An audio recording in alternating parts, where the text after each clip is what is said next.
Hello बच्चों, welcome to Arihant. और आज हम लेने जा रहे हैं इतिहास का तीसरा हमारा चैप्टर, जिसका नाम है भूमंडलीकरण, भूमंडलीकृत विश्व का बनना। ठीक है, और इसका लेने वाले हैं हम एक बहुत ही क्विक रिवीजन। तो चलिए पहले बात ये समझ लेते हैं कि ये अब हम क्यों पढ़ रहे हैं। देखिए, पहले हमने यूरोप का राष्ट्रवाद यानी कि यूरोप कैसे डेवलप हुआ वो देखा, फिर भारत में क्या क्या चीजें हो रही थी वो देखी। लेकिन अब इसके साथ ये देखना जरूरी है कि साथ साथ जो है वो दुनिया एकजुट, जो देश हैं वो एक साथ आ रहे हैं।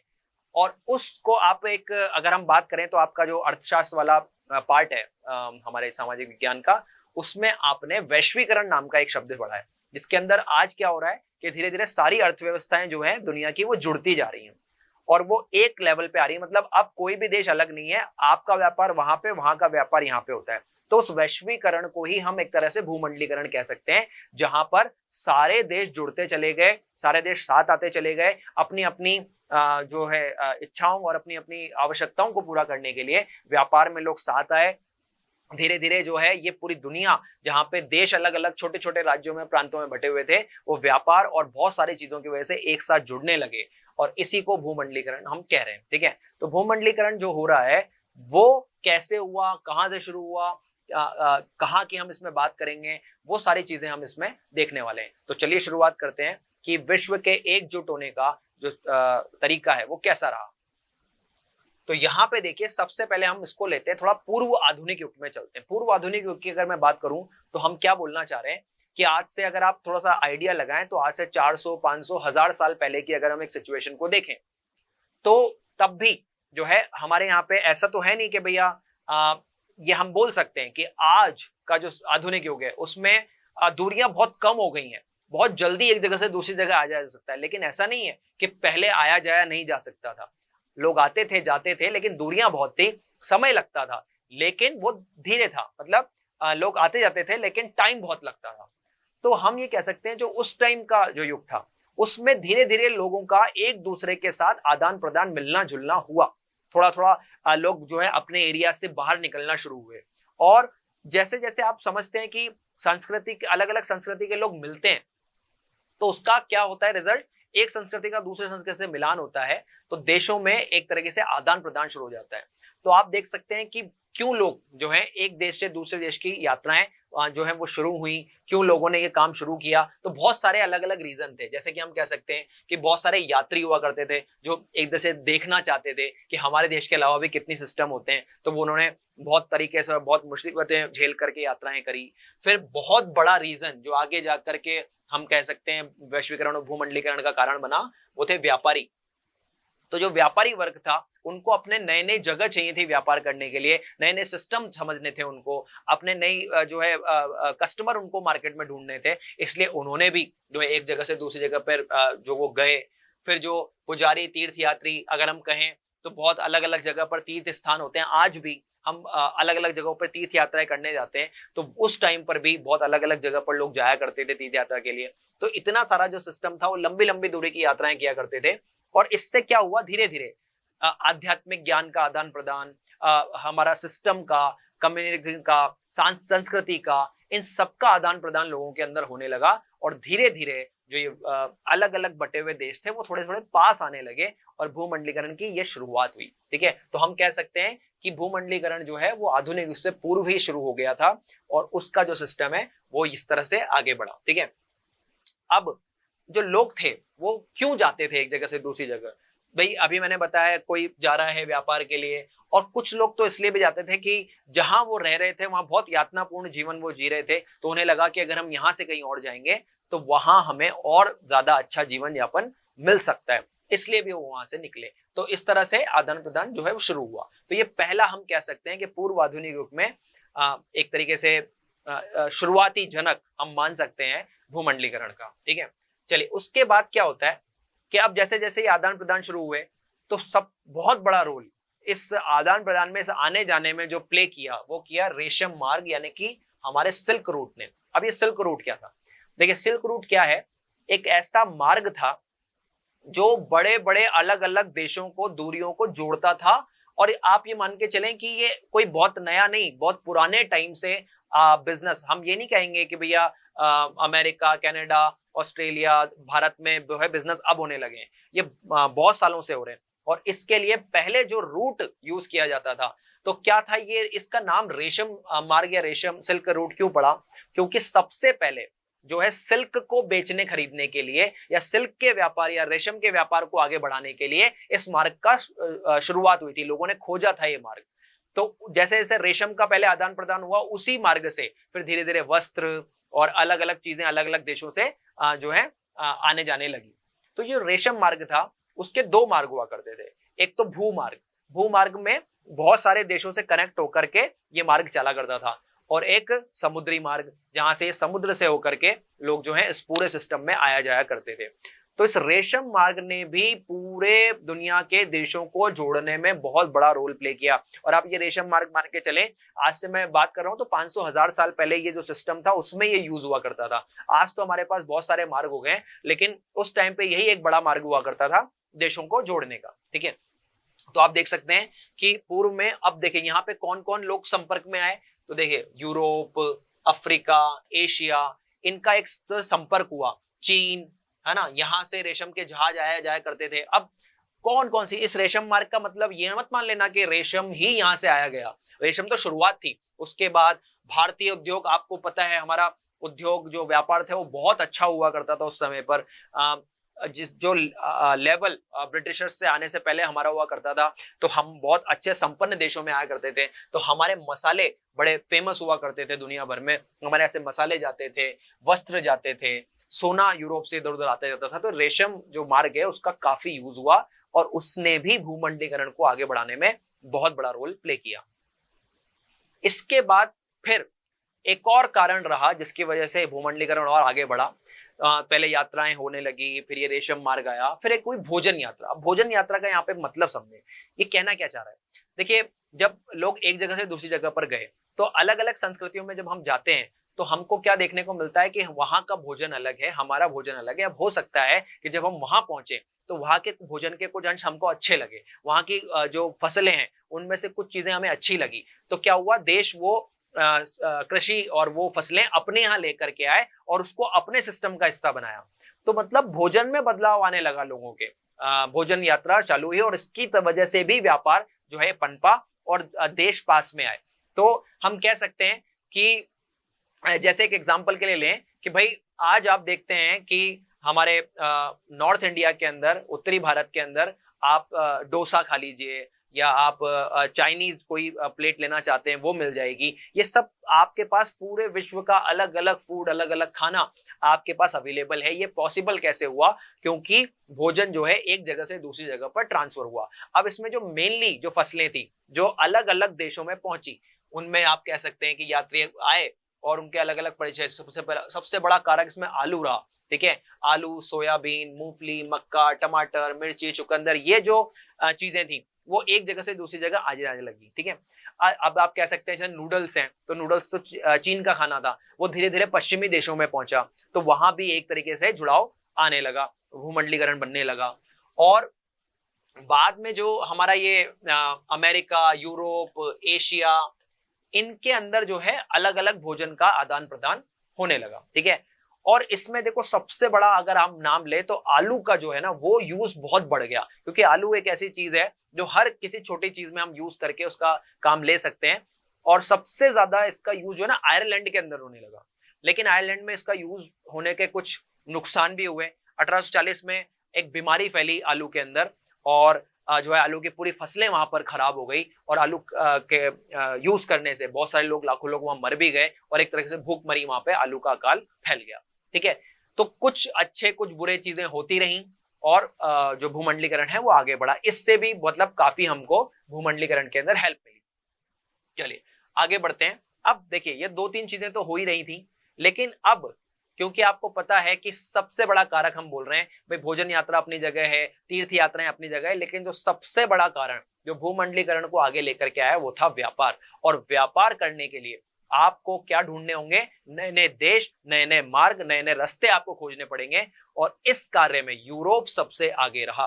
ठीक है, तो यूरोप ने बहुत जल्दी ये समझ लिया था कि अगर हमें अपना बिजनेस बढ़ाना है तो कहीं ना कहीं हमें अलग अलग देशों को खोजना पड़ेगा, वहां जाना पड़ेगा और वहां की संस्कृति और अपने संस्कृति को मिला करके वहां के बिजनेसेस को बढ़ाना पड़ेगा, अपने बिजनेस को वहां पे ले जाना पड़ेगा।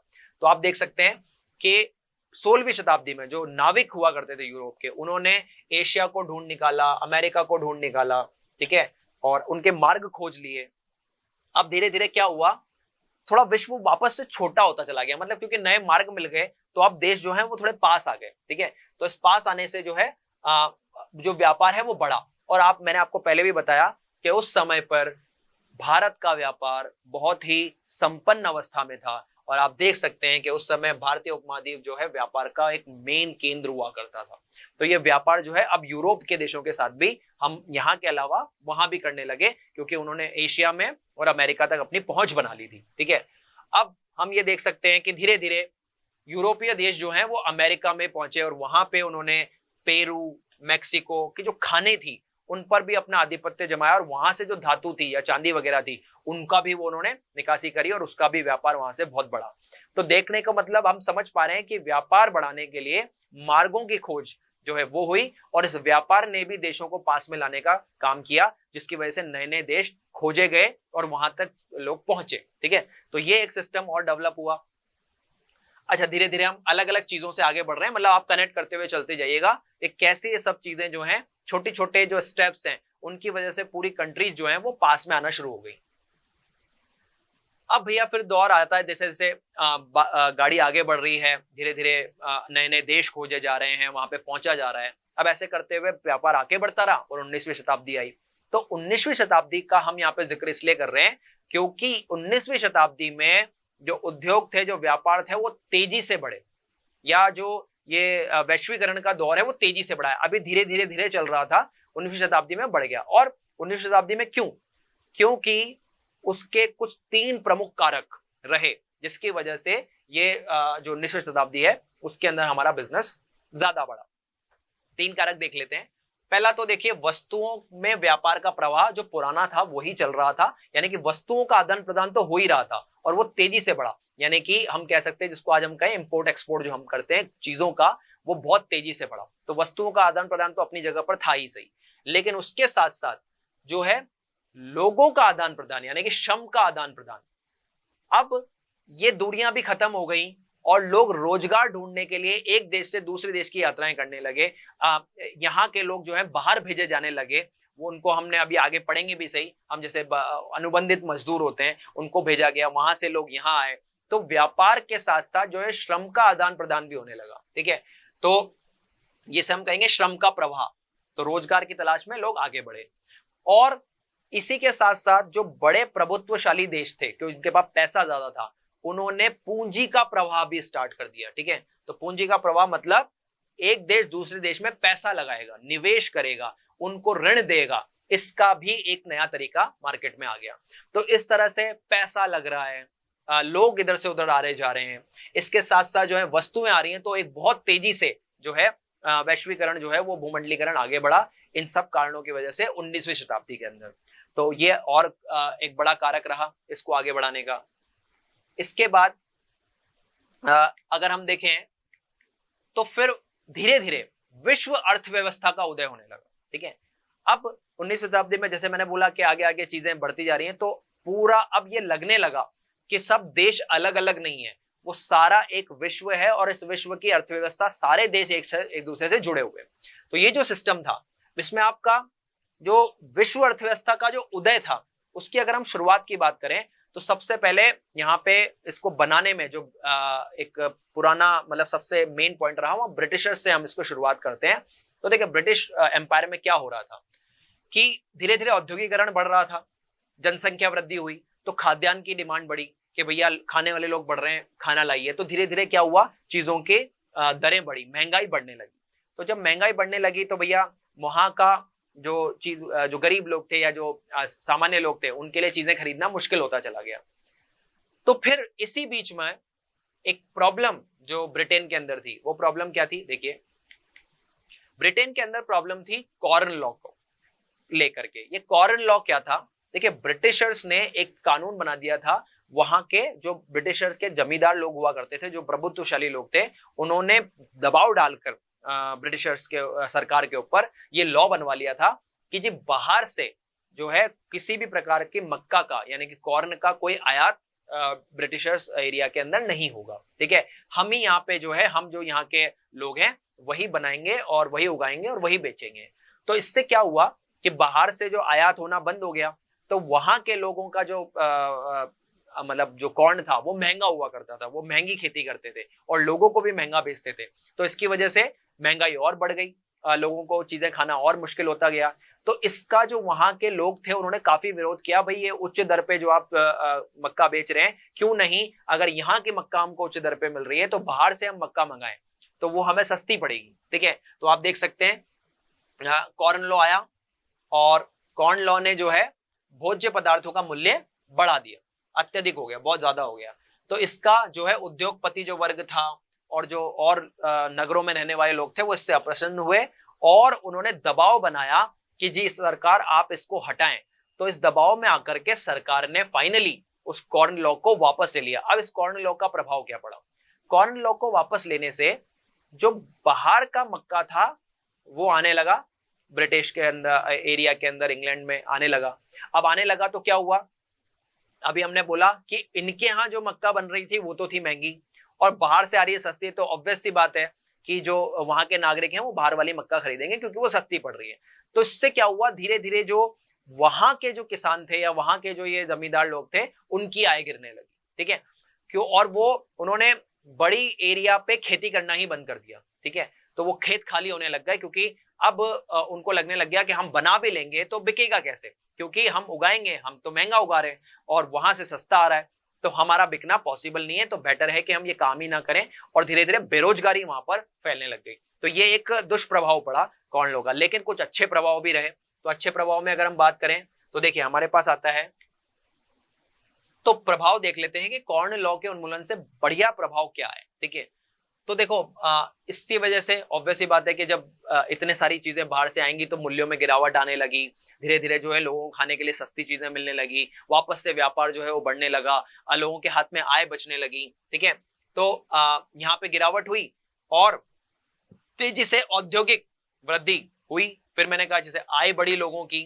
ठीक है, अधिक मांग जो है खाने की भी मांग अच्छे से बढ़ने लगी क्योंकि लोगों का पैसा आया तो वो ज्यादा मांगने लग गए। ठीक है, तो इस तरह से सिस्टम आगे बढ़ा। अब इसका एक और बड़ा फायदा हुआ क्योंकि भाई जब उद्योग बढ़ रहे थे, मांग बढ़ रही थी, तो धीरे धीरे, क्योंकि आप जानते हैं कि जब आपका बिजनेस बढ़ेगा तो बिजनेस के बाद सबसे इंपॉर्टेंट चीज चाहिए, क्योंकि चीजों को इधर उधर करने के लिए ट्रांसपोर्ट सिस्टम यानी कि आपका परिवहन सिस्टम अच्छा होना चाहिए। तो उसके लिए ब्रिटेन में जो है नए नए रेलवे स्टेशन खुलना, बंदरगाहों की जरूरत पड़ने लगी, तो वहां पे नए नए जहाज बने, बंदरगाह बने, रेलवे स्टेशन बने, रेलवे का जो सिस्टम है वो और अच्छा हुआ।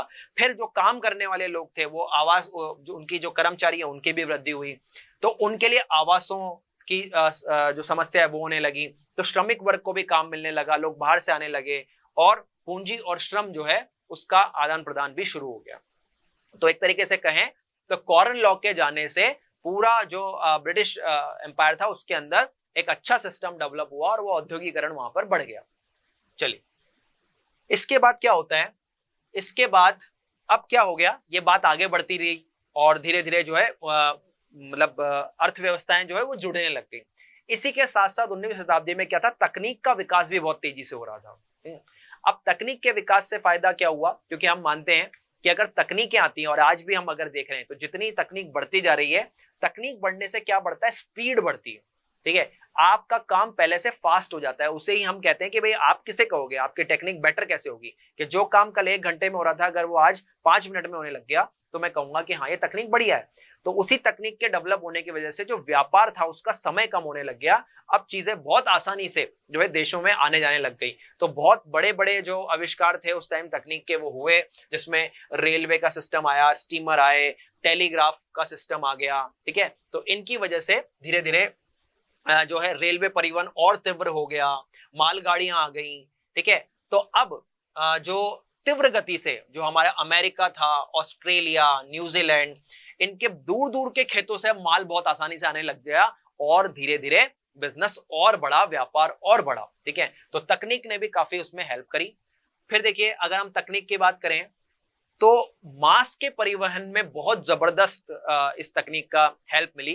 क्योंकि पहले क्या होता था, जब तकनीकें नहीं थी तो मांस जो है वो ज्यादा दूर तक भेजा नहीं जा सकता, नहीं तो खराब हो जाता था। लेकिन रेफ्रिजरेटर का सिस्टम आने के बाद, ठीक है, तो अब उस पूरे मांस को ठंडा करके आप उसको जमा करके एक जगह से दूसरी जगह भेज सकते हो, तो उसका बिजनेस बहुत ज्यादा बढ़ गया, मांस का बिजनेस अच्छे से होने लग गया कंट्रीज के बीच में। तो अमेरिका, ऑस्ट्रेलिया, न्यूजीलैंड, इनके अंदर उसका निर्यात आराम से होने लग गया। तो इसकी वजह से भी हमारा वैश्वीकरण या बिजनेस का जो प्रोसेस है वो आगे बढ़ा, ठीक है।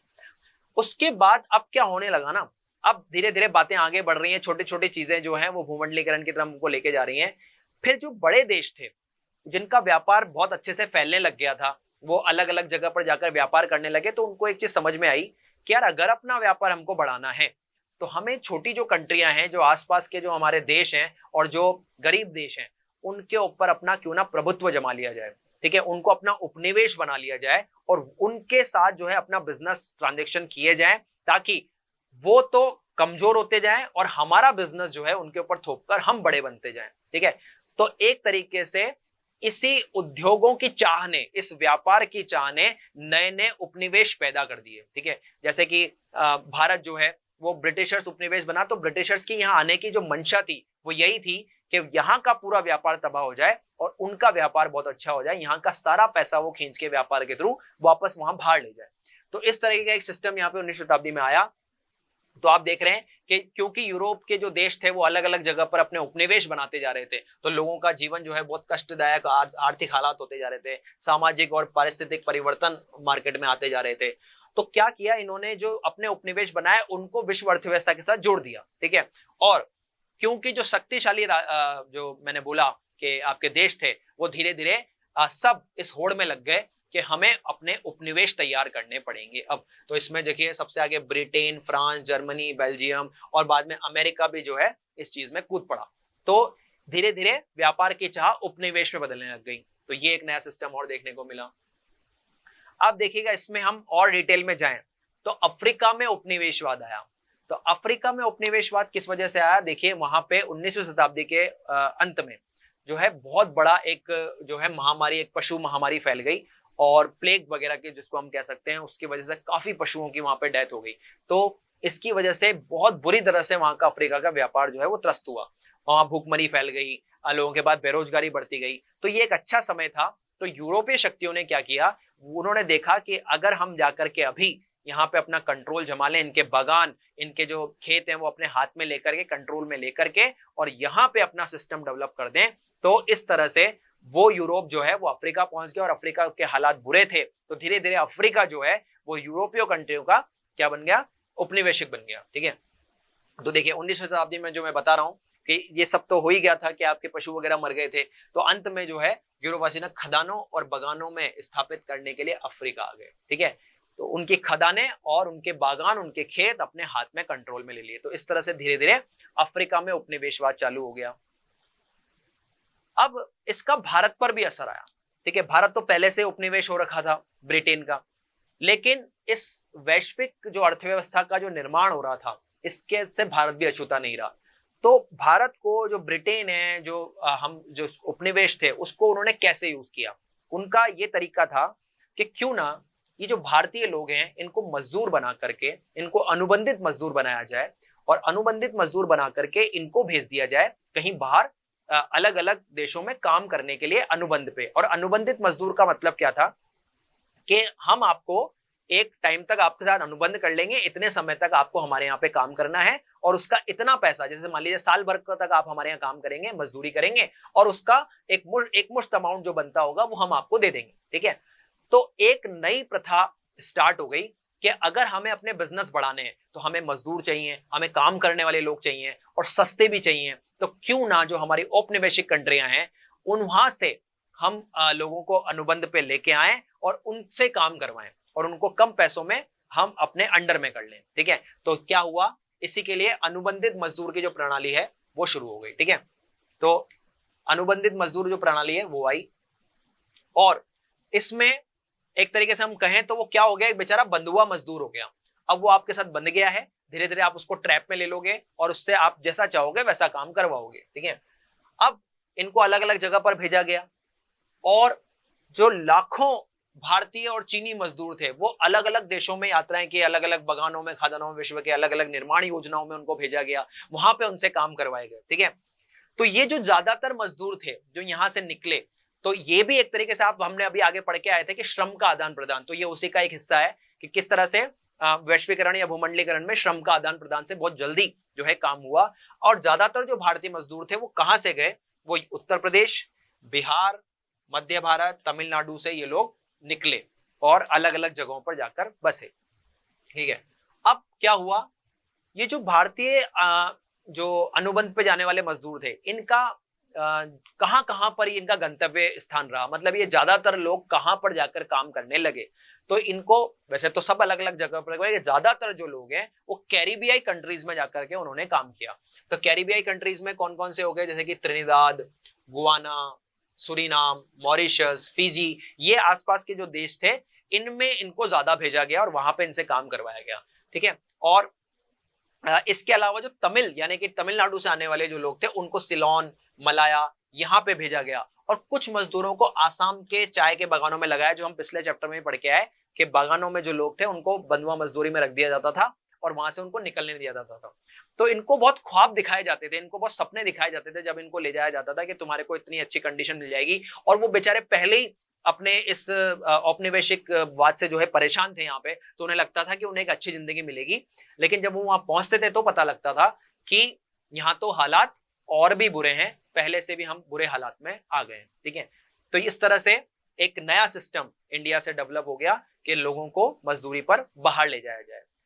अब क्या होता है कि इन अनुबंधित मजदूरों की स्थिति कैसी थी, तो मैंने वही अभी जो आपको बताया कि क्या होता था। ये अनुबंधित मजदूर जो थे वो किसके थ्रू वहां पहुंचते थे, कुछ एजेंटों के थ्रू, और वो एजेंट कमीशन पर इनको भेजने का काम किया करते थे। तो उन्हें अपने कमीशन से मतलब होता था, वो जबरदस्ती लोगों को मनवा करके इस काम में लगवा देते थे। ठीक है, तो उनको क्या दिखाया जाता था, जैसे मैंने बोला आपको धन, सुविधाओं, इन सबका वादा किया जाता था। लेकिन जब वो बागानों में पहुंचते थे तो जिनकी उन्होंने कल्पना भी नहीं की थी, ऐसे विभिन्न परिस्थितियां उनको देखने को मिलती है। तो स्थिति मतलब जो थी बद से बदतर की तरफ उनकी बढ़ा दी गई। तो ये एक बहुत बड़ा प्रभाव हम कह सकते हैं भारतीय मजदूरों पर पड़ा, इस वैश्वीकरण का, इस भूमंडलीकरण का। ठीक है, उसके बाद अब देखिए क्या हुआ, एक सांस्कृतिक परिदृश्य बदलने लगा।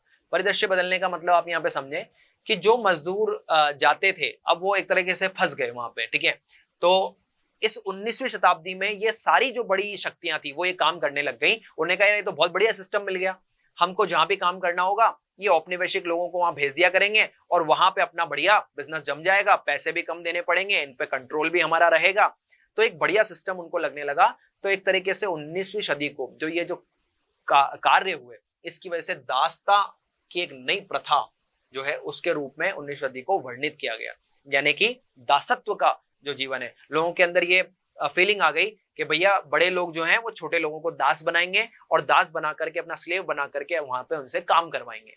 तो ये जो एक सिस्टम है वो डेवलप होने लगा मार्केट में। ठीक है, अब क्या हुआ जी, देखो भाई इंसान है, इंसान को कठोर हालातों में भी रहना सीखना पड़ता है और यही काम इन बेचारे मजदूरों ने भी किया।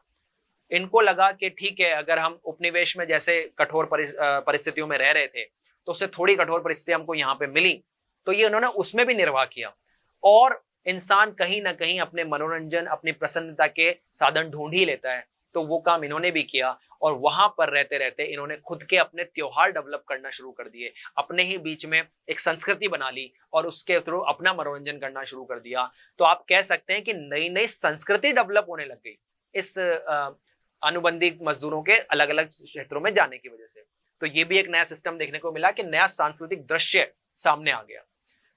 तो ये भी एक कारक रहा।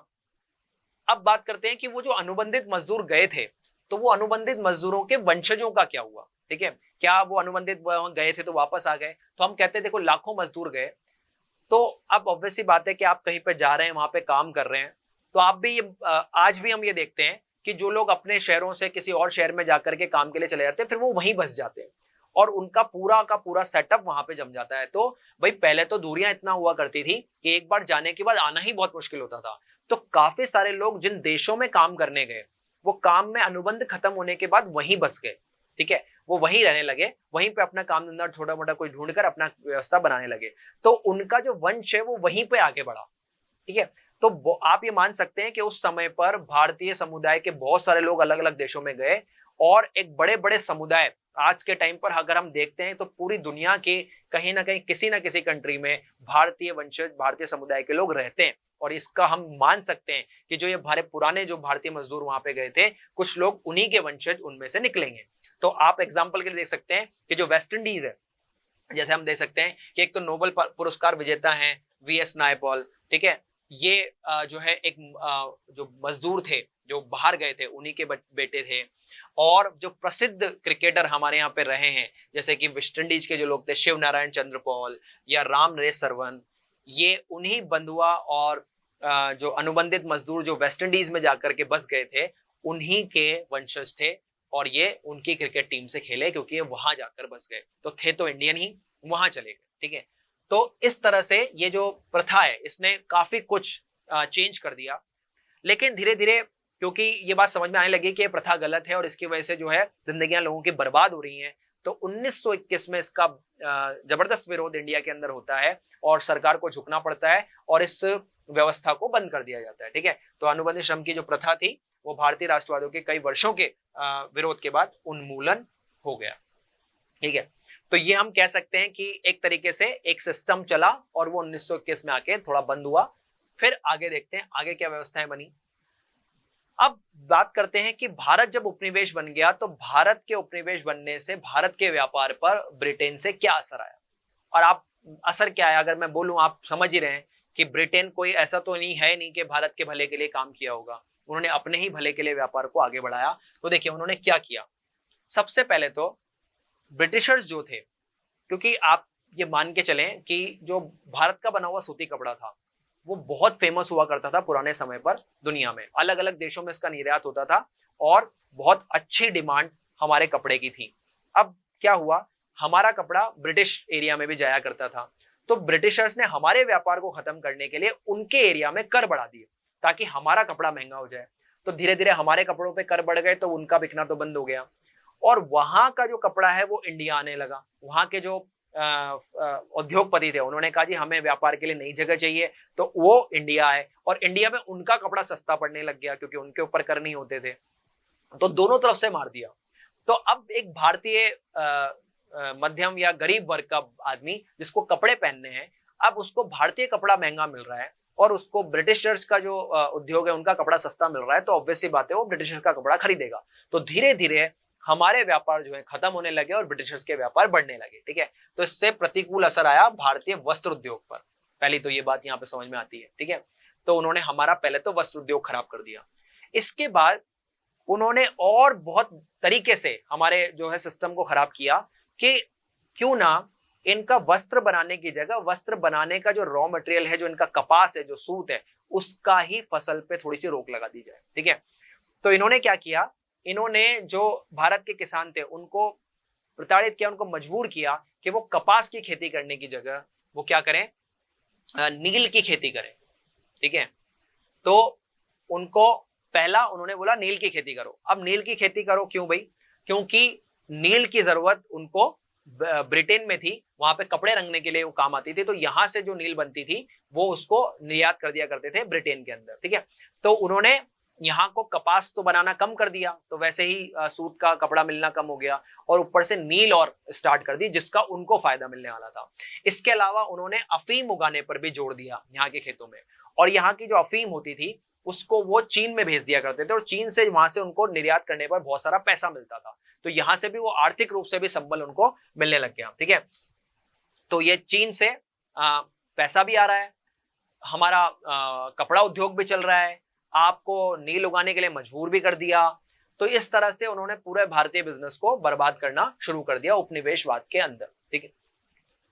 अब इसके बाद क्योंकि अभी मैंने बोला कि भारत से भी चीजें वहां जाती थी, वहां से भी आती थी, अब फिर वही बात कि भारत और चीन के संबंध भारत और ब्रिटेन के बीच का जो व्यापारिक संबंध था वो कैसा था।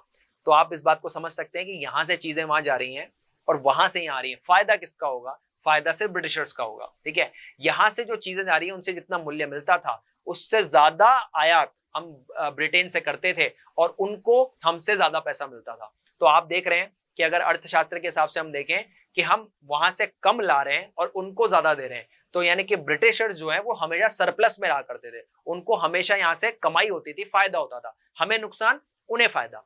अब वो क्या करते थे, वो जो पैसा यहां से कमाते थे, जो फायदा उनको मिलता था, तो देखिए वो क्या कह रहे हैं, वो ऊंची दरों पे यहाँ पे माल बेच दिया करते थे, ठीक है, तो उनको व्यापार अधिशेष, मतलब सरप्लस, तो उनको पैसा बचता था, और जब पैसा बचता था तो इस पैसे का उपयोग वो हमारे ही खराबी के लिए किया करते थे। और वो क्या कर रहे हैं, इस पैसे का उपयोग कहाँ कर रहे हैं, अपने दूसरे देशों से होने वाले घाटे की भरपाई करने में, ठीक है, अपने खर्चों को पूरा करने में, अपने अधिकारियों को, अपने व्यापारियों को पैसा बांटने में, और अपने ब्रिटिश अधिकारियों के पेंशन देने तक के लिए उन्होंने ये सिस्टम अपनाया। तो एक तरीके से कहें तो उन्होंने पूरे संबंधों का यूज अपने काम के लिए किया भारत के अंदर। इसके बाद अब अर्थव्यवस्था का अगर सिस्टम हम देखें तो बातें आगे बढ़ रही थी, इसी बीच में हमारे आ जाता है प्रथम विश्व युद्ध का समय। उस समय ये जो विश्व अर्थव्यवस्था बन रही थी उसका क्या हुआ, तो आप समझ पाएंगे इस बात को कि युद्ध होगा तो अर्थव्यवस्थाएं तो तबाह होंगी, ठीक है, और वही हुआ कि जो युद्ध था वो 1914 से 1918 तक चला। इस बीच में जो मेन लड़ाई थी वो दो महाशक्तियों के बीच में हुई। एक तरफ थे मित्र राष्ट्र, और मित्र राष्ट्र में आते थे आपके ब्रिटेन, फ्रांस और रूस, और एक तरफ थी मध्य शक्तियां जिनमें आते थे जर्मनी, ऑस्ट्रिया, हंगरी, ऑटोमन साम्राज्य जिसको हम तुर्की भी बोलते हैं, ठीक है। इन सब के बीच में युद्ध होता है, और कहीं ना कहीं अगर हम देखें तो अपने उद्योगों के आधिपत्य को जमाने के लिए, अपने व्यापार को आधिपत्य को जमाने के लिए ही ये युद्ध हुए।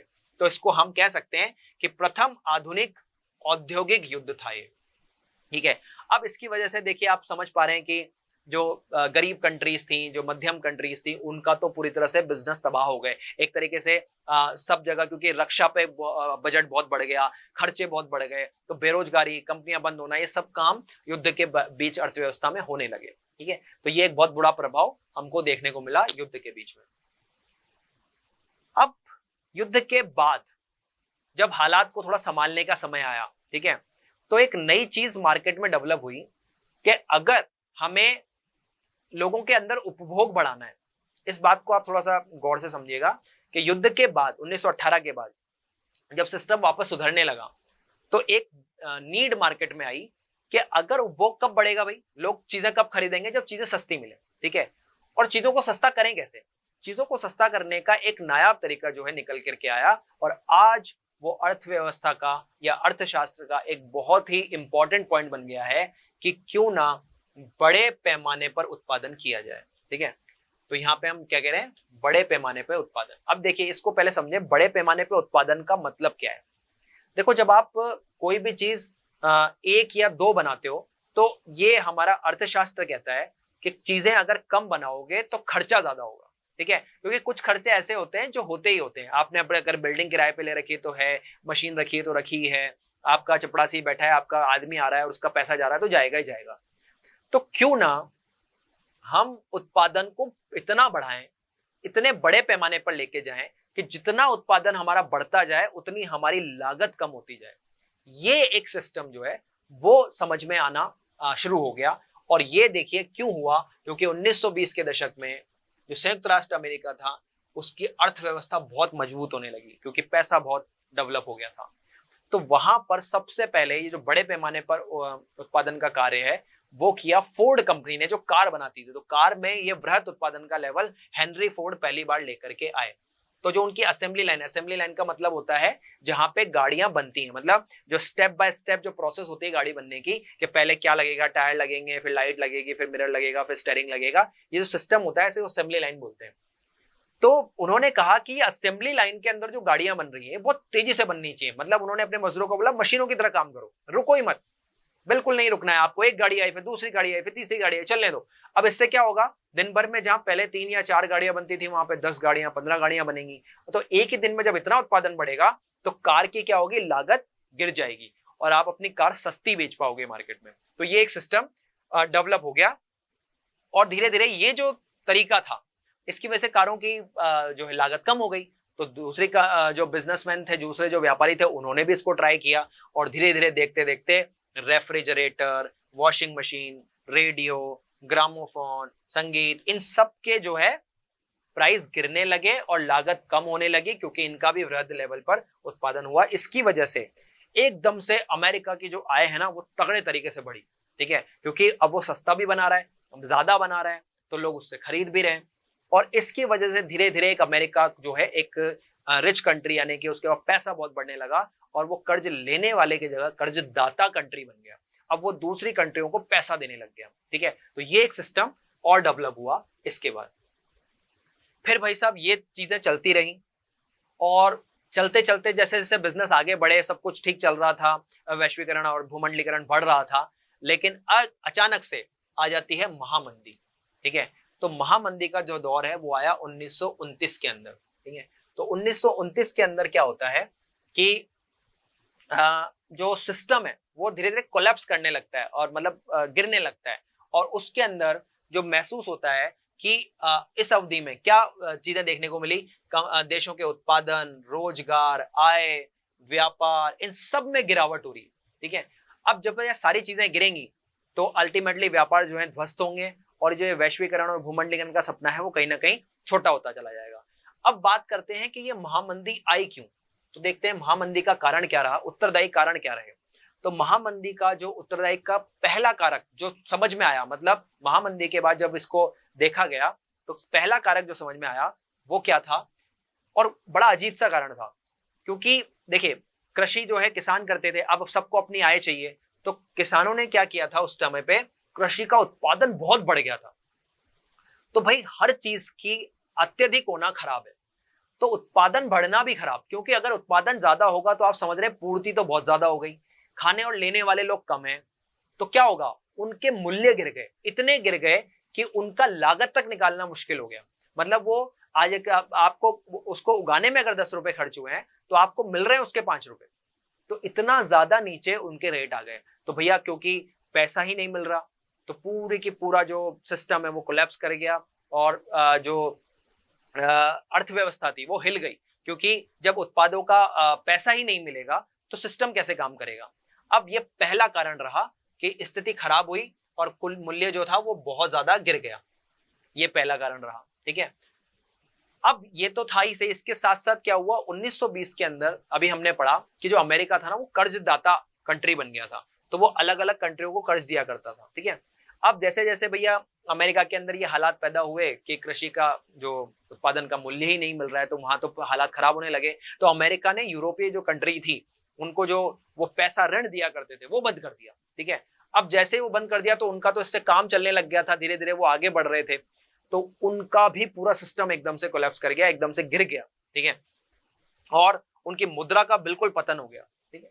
तो एक तरफ से तो अमेरिका में ये प्रॉब्लम थी, अब यूरोपियन कंट्रीज में भी प्रॉब्लम आ गई और इसकी वजह से अमेरिका घबरा गया। उन्होंने कहा यार ये तो मामला बिगड़ रहा है। तो जो अमेरिका ऋण देने का काम कर रहा था, अपने घरेलू ऋण, उन्होंने ऋण वापसी का काम चालू कर दिया। उन्होंने कहा एक नया नाम दिया, उन्होंने कहा फटाफट अपना ऋण वापस लो। लेकिन भाई इतना आसान नहीं है कि जल्दी आपका ऋण वापस आए, तो धीरे धीरे ये सिस्टम भी काम नहीं किया और पूरा का पूरा बैंकिंग सिस्टम अमेरिका का भी ध्वस्त हो गया।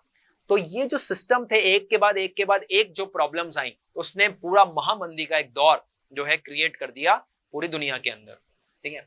अब ये जो महामंदी आई इससे भारत भी अछूता नहीं रहा कि सबको अगर प्रॉब्लम होगी तो भारत को भी प्रॉब्लम होगी। तो क्या प्रॉब्लम हुई, यहाँ पे पतन हुआ किसका, गेहूं और जूट के आयात निर्यात का जो बिजनेस था वो भी, क्योंकि पैसे ही नहीं है लोगों के पास तो क्या आयात निर्यात के वो पैसे देंगे आपको, ठीक है।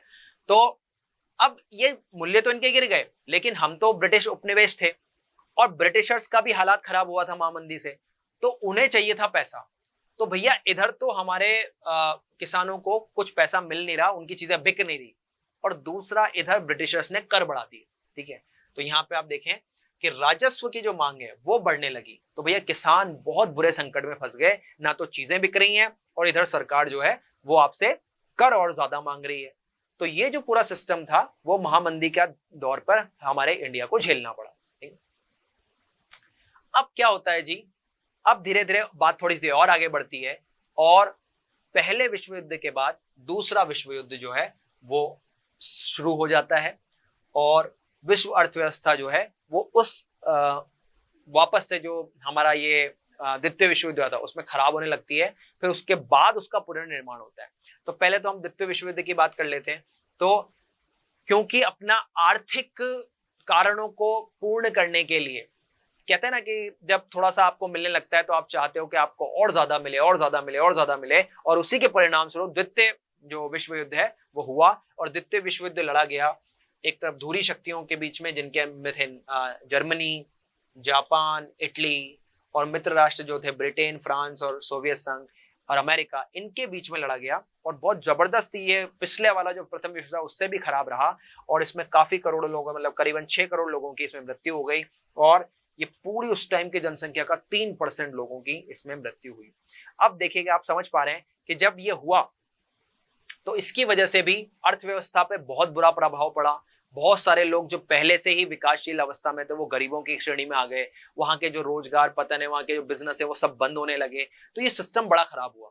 अब ये बात तो समझ में आ गई थी इस युद्ध के बाद कि देखिए, अगर हमने एक सिस्टम नहीं बनाया तो ऐसे युद्ध तो बार बार होते रहेंगे।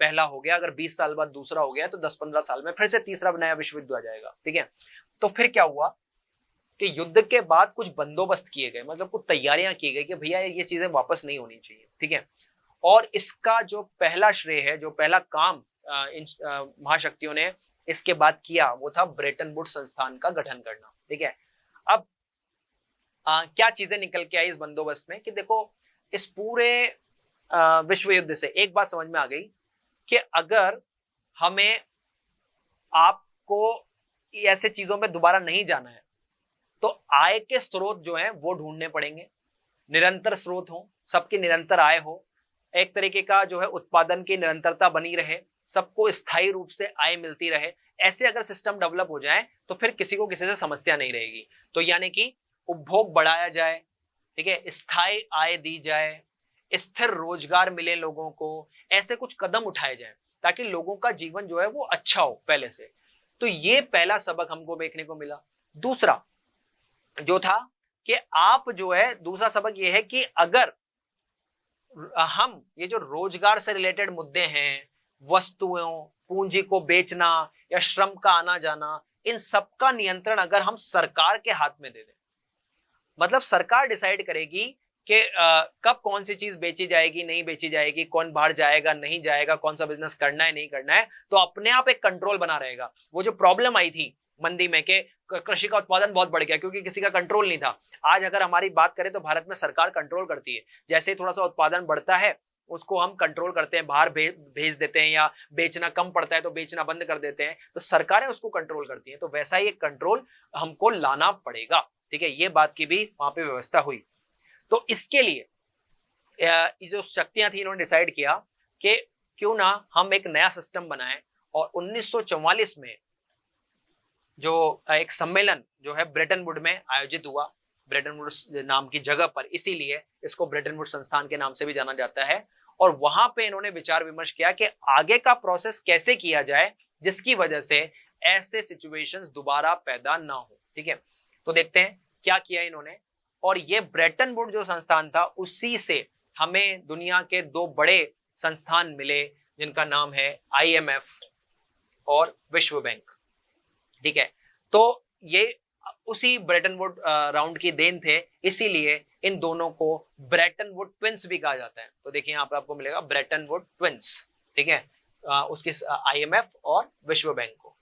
अब देखो, जो IMF था उसको क्या काम दिया गया, उसका काम था कि आप जो है ना पूरी दुनिया के जो मौद्रिक नियम है, वो जो मौद्रिक जो उनकी नीतियां हैं उनको संभालेंगे। आप जो नीति बनाएंगे वो सारे देशों को माननी होगी, सारे देशों की मुद्राएं जो है वो आपके कंट्रोल में आएंगी। ठीक है, तो IMF का काम था मुद्रा को कंट्रोल करना, यानी कि ऐसा नहीं है कि किसी कंट्री की मुद्रा बहुत ज्यादा चल रही है तो किसी की कम है तो किसी की स्थिर पड़ी हुई है, ये सारा सिस्टम उनको संभला दिया गया कि आपके कंट्रोल में सारा काम चलेगा। ठीक है, तो यहाँ पे क्या हो गया, मौद्रिक कोष बनाया गया जिसमें अलग अलग लोगों ने पैसा भी दिया, और उसके थ्रू इसका कंट्रोल जो है वो उनके हाथ में दे दिया गया, मुद्रा का कंट्रोल IMF के हाथ में दे दिया गया। उसके बाद जो विश्व बैंक है, तो विश्व बैंक का भी निर्माण हुआ।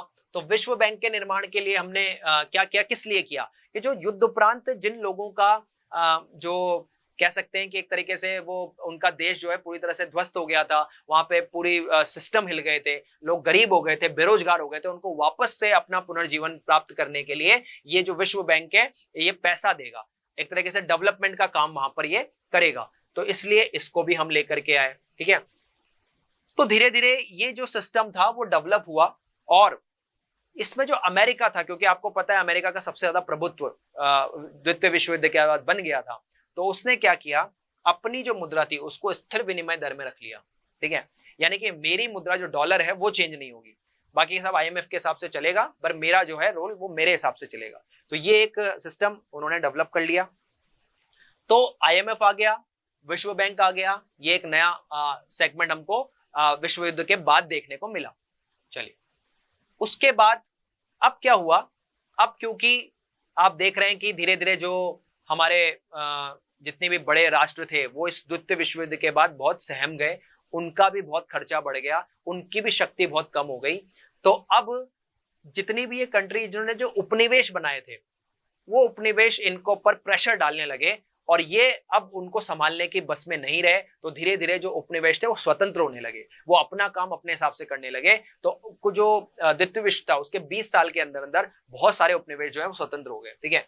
तो यहाँ पे आप देख सकते हो कि एशिया, अफ्रीका, इसमें जो उपनिवेश थे वो धीरे धीरे स्वतंत्र होने लगे। जैसे 1947 में अगर भारत आजाद हुआ तो उसका कहीं ना कहीं बहुत बड़ा कारण ये द्वितीय विश्व युद्ध था, क्योंकि ब्रिटिश राज जो है वो बहुत कमजोर हो गया था इस अपने लड़ाई करते करते। तो उनको लग रहा था कि अब हमारा उतना कंट्रोल हम भारत पे नहीं कर पाएंगे, इसलिए क्यों ना इनको आजाद करके फ्री कर दिया जाए, ठीक है। तो चलिए, ये जो देश थे वो धीरे धीरे आजाद तो हो गए, लेकिन इनका जो गरीबी और जो इनके यहाँ का जो संसाधन वो लूट के लेके गए थे उसकी वजह से स्वतंत्र होने के बाद भी यहाँ पे संसाधनों की बहुत कमी रही, और ये देश गरीब ही रहे। मतलब ऐसा नहीं है कि स्वतंत्र होते ही ये बहुत अच्छा बिजनेस करने लग गए या बिजनेसमैन का बहुत बड़ा नाम हो गया, ये इनकी स्थिति खराब ही रही, ठीक है। अब इस स्थिति को बेटर करने के लिए क्या हुआ, तो विकासशील राष्ट्रों की दशा कैसे सुधरी। तो जो स्वतंत्रता के बाद विकास के लिए लड़ाई लड़ रहे थे उन देशों के बीच में क्या होता है कि धीरे धीरे अपनी जनसंख्या को गरीबी से उबारने के लिए उन्होंने कुछ काम किए, ठीक है। और क्योंकि देखो आप समझ रहे हो, लेकिन काम तो वो कर रहे थे, एफर्ट तो वो लगा रहे थे, लेकिन उस एफर्ट्स का कोई रिजल्ट नहीं निकल रहा था, क्योंकि जितनी भी ये बड़ी एजेंसियां थी अल्टीमेटली आप देखें, चाहे IMF है चाहे वर्ल्ड बैंक है, वो अल्टीमेटली इनडायरेक्टली अमेरिका और बड़ी कंट्रीज के कंट्रोल में थे, क्योंकि उन्होंने ही उनको बनाया था। तो यहां पर हुआ क्या कि 50 और 60 के दशक में जो पश्चिमी अर्थव्यवस्थाएं थी वो तो बहुत तीव्र गति से आगे बढ़ रही थी, लेकिन उतना फायदा जो है हमारे इंडिया के या विकासशील राष्ट्रों की बात करें तो उनको नहीं मिल रहा था। तो फिर धीरे धीरे विकासशील देशों ने अपनी ताकत को बढ़ाने के लिए एक समूह बनाया। उन्होंने कहा ऐसे नहीं चलेगा, उन्होंने विरोध किया और उन्होंने कहा कि हमारी समस्याओं को लेने के लिए हमको एक अंतरराष्ट्रीय आर्थिक प्रणाली बनानी पड़ेगी, जिसको नाम दिया न्यू इंटरनेशनल इकोनॉमिक ऑर्डर, और उसको शॉर्ट फॉर्म में नियो बोला गया, ठीक है। तो ये चीज वो लेकर के आए, और इसमें 77 जो देश थे विकासशील, उन्होंने अपना एक ग्रुप बनाया जिसको समूह 77 या G77 के नाम से जाना गया। ये एक बहुत बड़ा चेंज जो विकासशील देशों ने वो अपने लिए किया। अब इस नियो में क्या व्यवस्था थी, मतलब जो नई आर्थिक प्रणाली थी, कि हम चाहते हैं कि जो विकासशील देश हैं वो चाहते हैं कि हमें अपने प्राकृतिक संसाधनों में पूर्ण कंट्रोल मिल जाए, ठीक है। हम अपनी विकास जो है उसको अपने हिसाब से करें, हम अपना कच्चा माल हमें समय पे मिले, और हम अपना पक्का माल बना करके अपने ही देशों में नहीं विकसित देशों में भी बेच पाए। ये सिस्टम उन्होंने चाहा, तो इससे उनको एक तरीके का आगे बढ़ने का जो है मौका मिला विकासशील देशों को। अब क्या हुआ, जो अंतरराष्ट्रीय वित्तीय व्यवस्था थी ना वो भी धीरे धीरे बदलने लगी। जो हमने IMF और वर्ल्ड बैंक की व्यवस्था बनाई थी उसमें धीरे धीरे अलग चेंजेस आने लगे। और वो क्यों आए, क्योंकि देखिए जो अंतरराष्ट्रीय प्रणाली थी उसमें क्यों चेंज आया, क्योंकि जो व्यापार जो विकासशील देश थे उनको ये प्रेशराइज किया जाता था इन बड़ी कंट्रीज के द्वारा कि वो जो बड़े वाणिज्यिक बैंक हैं और जो वहां के निजी बैंक हैं उनसे उधार ले, क्योंकि उनके पास प्रभुत्व बहुत ज्यादा था। वो चाहते थे कि अभी भी कंट्रोल खत्म ना हो, तो वो उधार लेने के लिए उनको मजबूर किया करते थे कंट्रीज को, ठीक है। तो इससे क्या हुआ, देखो ज्यादा उधार लेकर के अगर आप काम करोगे तो आप कितना ही बिजनेस चला लो, अल्टीमेटली उधार की वजह से आपकी आय में, आपके काम में गिरावट आनी है। तो यहाँ पे बेरोजगारी बढ़ी, आय में गिरावट आई, और अब क्या हुआ, बेरोजगारी बढ़ गई तो यहाँ के लोग जो है बहुत सस्ते में काम करने के लिए राजी हुआ हो जाएगा। जैसे भारत की बात करें तो बहुत कम रेट में आपको यहाँ पे मजदूर, यहाँ पे काम करने वाले लोग मिल जाते थे। तो इसका फायदा बहुराष्ट्रीय कंपनियों ने उठाया और 1970 के दशक में जिन जिन जगहों पर बहुत सस्ता लेबर अवेलेबल था, ये बहुराष्ट्रीय कंपनियों ने वहां जाकर के अपना काम डाल लिया कि यहाँ तो बड़ा सस्ता लेबर मिल रहा है, यहाँ पे हम कम लागत में बढ़िया उत्पादन करेंगे। ठीक है, तो यहाँ पे कम वेतन देने वाले एशियाई देशों के अंदर उन्होंने अपने केंद्र स्थापित कर लिए, यानी कि धीरे धीरे जो बिजनेस है वो छोटे देशों की तरफ बढ़ने लगा, जहां पर उनको कम रेट में जो है काम करने वाले लोग मिल जाए। ठीक है, तो ये भी एक बहुत बड़ा चेंज हमको देखने को मिला। अब चीन जो था उसने इसमें आर्थिक नीति थोड़ी अलग रखी। देखो वो पहले से ना अपने आप को अलग थलग कर रखा था, उसने, चीन ने अपने 1949 तक अपने आप को अलग अलग कर रखा था। लेकिन क्योंकि जैसे जैसे आर्थिक विकास बढ़ता जा रहा था तो वो भी दुनिया से अपने आप को अलग नहीं रख पाया और लास्ट में जो देखिए वहां पे देश वापस विश्व अर्थव्यवस्था के अंग में आ गया। चीन भी अब अपने तरीके से आगे बढ़ने लगा और आज हम क्या देख रहे हैं कि चीन को ले लें या भारत को ले लें या ब्राजील को ले लें, ये बहुत द्रुत गति से, बहुत तेजी से विकास कर रहे हैं, क्योंकि अब हमें हमारा कंट्रोल अपने हाथ में मिल गया है। वैश्वीकरण के नुकसानों के साथ साथ हमें अपने फायदे भी मिले हैं, इसलिए हम ये काम को अब आगे बढ़ा पा रहे हैं। तो आप इस चैप्टर में जो है फाइनली हम क्या देख पाए कि कैसे 1000 साल से लेकर के हम 19वीं और 20वीं शताब्दी तक आए और कैसे धीरे धीरे भूमंडलीकरण आगे बढ़ा। पहले वो सिल्क रूट से, भोजन यात्रा से होते हुए धीरे धीरे उपनिवेशवाद से लेकर के आज के द्वितीय विश्व युद्ध के बाद तक पहुंच गया। ठीक है, तो ये था आपका एक बहुत ही अच्छा क्विक रिवीजन। चलिए मिलते हैं नए चैप्टर में। Thank you.